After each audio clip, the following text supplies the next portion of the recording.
ఇండియాలోనే #1 varicose veins hospital Avis vascular centre. నమస్తే రమగారు. నమస్తే జయ.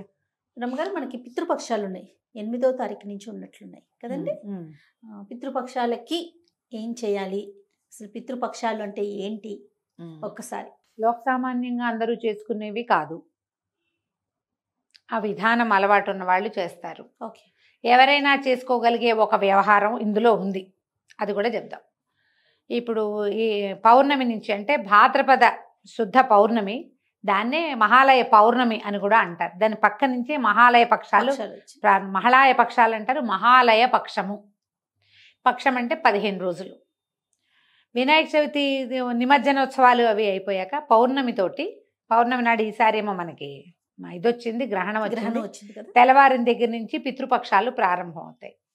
మనకి ఉత్తరాయణము దక్షిణాయనము 2 అయనాలలో మనకి సూర్యుడి నడక సాగుతుంది. మన విధానం అంతా ఉత్తరాయణ దక్షిణాయనాలలోనే ఉంటుంది కదా.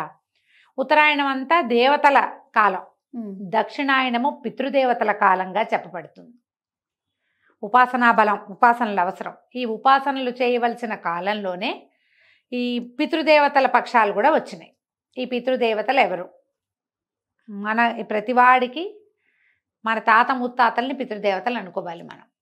ఈ పితృదేవతలు ఈ మనవాళ్ళు చనిపోయి ముందు తరాల వాళ్లే కాకుండా పితృదేవతలోనే ఒక ప్రత్యేకమైన పైతృక గణం అని ఒక గణం ఉంటుందట. దాని ఆధ్వర్యంలో ఈ చనిపోయిన వాళ్ళ యొక్క ఇది అంతా అక్కడ నడుస్తూ ఉంటుంది. హిందూ ధర్మ విధానం ప్రకారము చనిపోయిన ప్రతి మానవుడు ఇంకొక చోట జన్మిస్తాడు. జనన మరణ చక్రం నడుస్తూ ఉంటుంది. అయితే మనం చనిపోయిన జీవుడు ఇంకో చోట పుట్టేస్తాడు కాబట్టి ఇతనికి పితృలోకాలు లేవని మనం అనుకోవటానికి వీల్లేదు. వీళ్ళల్లో ఒక అంశ, ఈ చనిపోయిన వాళ్ళ కొంత పాటు పితృలోకాలకి చేరుతుంది. ఈ వంశంలో తర్వాత తరంలో పిల్లలు పుట్టినప్పుడు, మగపిల్లలు పుట్టినప్పుడు, అంటే వీళ్ళకి పితృకార్యాలు చేయగలిగే వాళ్ళు పుట్టినప్పుడు ముందు తరాల వాళ్ళకి అక్కడి నుంచి విముక్తి లభిస్తుందని చెప్తారు. ఒక పితరులు అలా వేచి ఉంటారు అక్కడ వీళ్ళు ఇచ్చే నీళ్ళ కోసం. ఓకే, అందుకని కుమారులు కావాల్సిందేనని ఒక భ్రమ, ఒక పిచ్చి ధోరణిగా ఉంటారు ప్రజలు. ఎవరైనా ఇది వరకు ఉండేవాళ్ళం. ఒకవేళ కుమారులు లేని వాళ్ళు భార్యల వల్ల సంతానాన్ని పొందైనా వాళ్ళని క్షేత్రజులుగా గణించవచ్చని కూడా మన విధానంలో ఉంది. క్షేత్రజులుగా పుట్టిన వాళ్ళే పాండవులు. పాండురాజు సంతానం కాదు కదా వాళ్ళు. వాళ్ళ వల్ల పాండురాజుకి విముక్తి లభించింది. ఇలా కూడా కుదరలేదు, దత్తత తీసుకోవచ్చు, అదొక విధానం. అలా కూడా కుదరలేదు, కుమార్తెలే కలిగారు. కుమార్తె యొక్క కుమారుడు దౌహిత్రుడికి కూడా ఈ అధికారం ఉంటుంది. ఇట్లా మనకి ఏంటంటే ఈ పితరులకి నీరివ్వటం అనేది ఒక విధానము, ఆచారంగా మనకి కొన్ని వందల తరాలుగా ఇది నడుస్తూనే ఉంది. ఈ సంవత్సరం అంతా పితృదేవతలకి ఇవ్వవలసిన విధులు ఉన్నాయి మనకి. ఎప్పుడు ప్రతి నెల అమావాస్య నాడు, పౌర్ణమి నాడు, అమావాస్య నాడు, తర్వాత ఏమో సంక్రమణం నాడు సూర్యుడు సంక్రమణం చెందుతాడు. ప్రతి నెల రాసులు మారుతూ ఉంటాడు కదా. ఆయన సంక్రమణ వేళల్లో కూడా మనము పితృదేవతలకి మన నీళ్లు విడవచ్చు. తర్పణాలు విడిస్తే అవి వాళ్ళకి చెందుతాయి. ప్రతి నెల 3 సార్లు 3 రోజులు ఇవి వచ్చినప్పటికీ ప్రత్యేకంగా ఈ 15 రోజులు ఎందుకు పెట్టారంటే ఇవేవి చేయలేని వాడు ఈ 15 రోజుల్లో అయినా చేస్తాడేమో, ఆ రకంగా అయినా పితృగణాలకి నీరందుతుంది. ఈ విధానాన్ని ప్రవేశపెట్టారు. అయితే తొలి రోజు మొదలు పెట్టుకుని పాడ్యం నుంచి అమావాస్య దాకా ఈ 15 రోజులు, 14 రోజులు మొదటివి, 1, 2, 3, 4 ఉన్నాయి కదా తిథులు. ఈ 14 తిథుల్లో ఆయా తిథుల్లో మరణించిన వాళ్ళకి ఆ రోజున మహాలయం కూడా పెట్టాలి. అంటే మామూలుగా వాళ్ళు ఎప్పుడో ఉగాది పండగ తర్వాత లేదా దీపావళి పండగ తర్వాత పోయారు. ఆ తిథి పిల్లలకి తెలుసు, ఆ రోజున తిథి పెట్టుకుంటారు. అయినా కూడా మహాలయ పక్షంలో వాళ్ళ తిథి వచ్చిన రోజున ఏ నవమో అష్టమో పంచమో ఉంటుందిగా, పంచమి నాడు మహాలయం పెట్టాలి. అంటే ప్రతిసారి శ్రాద్ధ విధి 2 సార్లు చేయాలి. శ్రాద్ధ విధులు నిర్వహించే వాళ్ళు ఎవరైతే నియమంగా నిర్వహిస్తారో వాళ్ళు. ఒకవేళ అలాంటిది లేదు, మనకి వీళ్ళకి శ్రాద్ధ విధులు తెలియవు, ఆ తర్వాత ఏమో తిథే తెలీదు, కొన్ని జాతుల్లో తెలియదు కదా.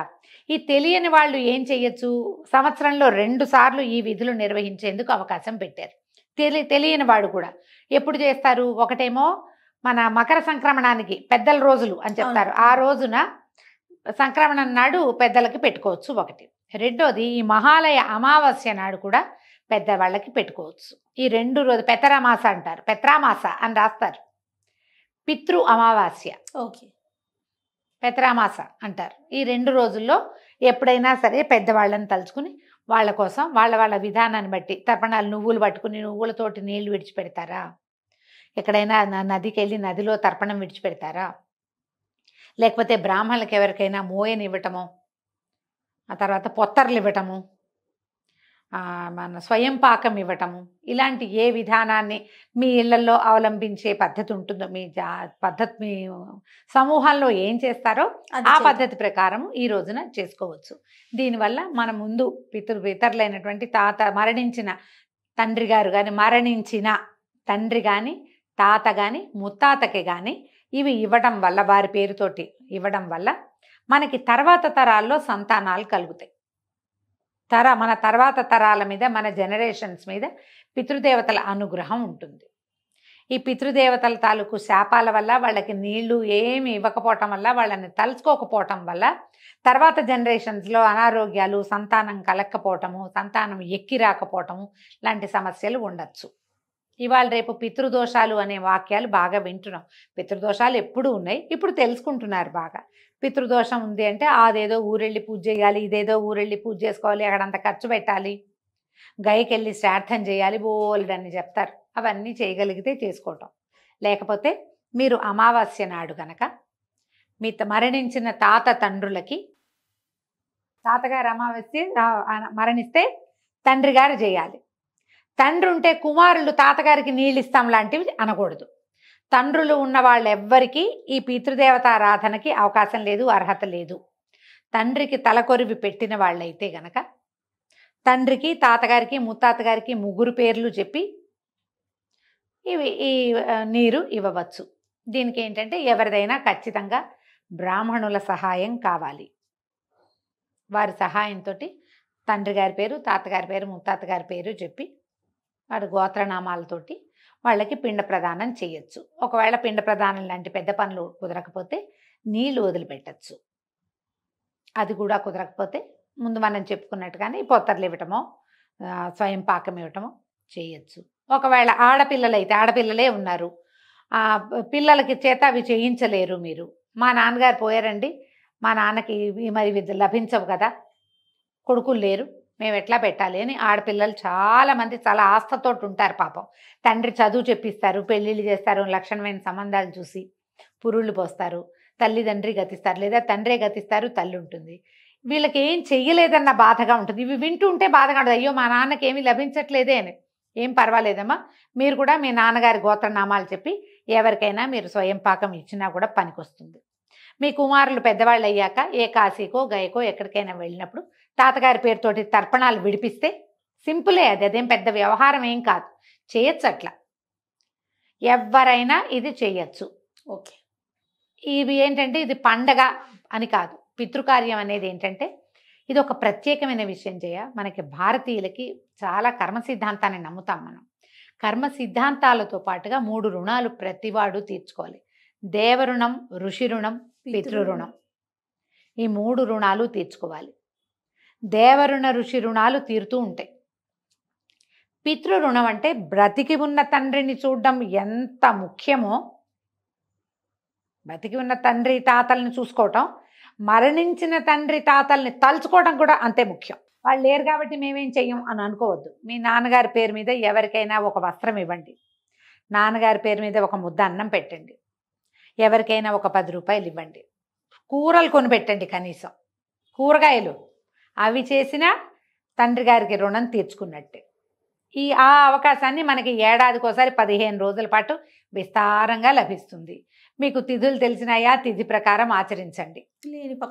లేని పక్షంలో మహాలయ అమావాస్య నాడు ఆడపిల్లలైనా ఇప్పించవచ్చు. అల్లుడు ఒప్పుకుని ఆయన చేస్తానంటే మహత్తరం మంచిది.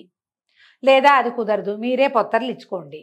మగపిల్లలైతే ఇలా చక్కగా తద్దినలాగానే పెట్టుకోవచ్చు. తిథిలో మీరు ఎలాంటివి పాటిస్తారో ఆ పాటింపే. ఎవరో చేస్తున్నారు, వాళ్ళు చేసినట్టుగా మనం చెయ్యాలని అనుకోవద్దు.